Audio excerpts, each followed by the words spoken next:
The Israelites were God's special people. He wanted them to live their lives in a way that pointed people to God. So he gave them a set of instructions called the law. The law said to love God with all your heart and to love your neighbor as much as you love yourself. When an expert in the law tested Jesus by asking, "Who is my neighbor?" Jesus told a parable to answer him. A parable is an imaginative story that helps people understand something that's true. Jesus told about a Jewish man who was going down from Jerusalem to Jericho. But his trip was a bit rocky. All right, fellas, smash him! Robbers attacked him. They were real rebels. Oh. They stripped off his clothes and beat him. Then they went away, leaving him almost dead. Let's roll! In Jesus' day, it could be very dangerous to travel.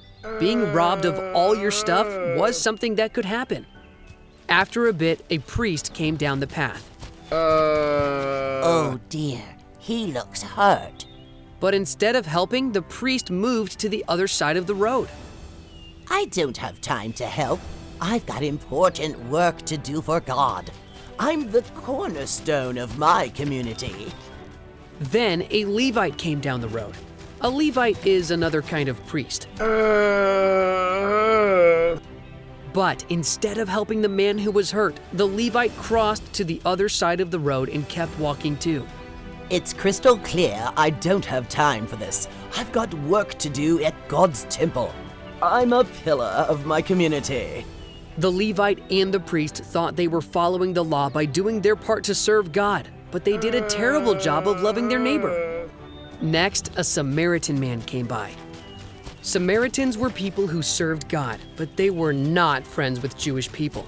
They argued and disagreed with each other about many things. Even though the man on the side of the road was Jewish, the Samaritan stopped and helped him. He was a real gem. Not to quarry. I'll help you. He used oil and wine as medicine for his wounds, and he put the man on his own donkey and took him to an inn to rest. The Samaritan even paid the innkeeper to take care of him. When Jesus finished telling the parable, he asked a question back. Which of the three do you think was a neighbor to the man who was attacked by robbers? The expert in the law replied, the one who helped him. Jesus told him, go and do as he did. God cares about everyone. Jesus wants his followers to understand that everyone around us is our neighbor. He even taught us to show love to our enemies. If we want to be like him, we need to show kindness and be willing to go out of our way to help others, even when they may be seen as enemies or people who aren't like us. That's called compassion. Jesus teaches us to show compassion.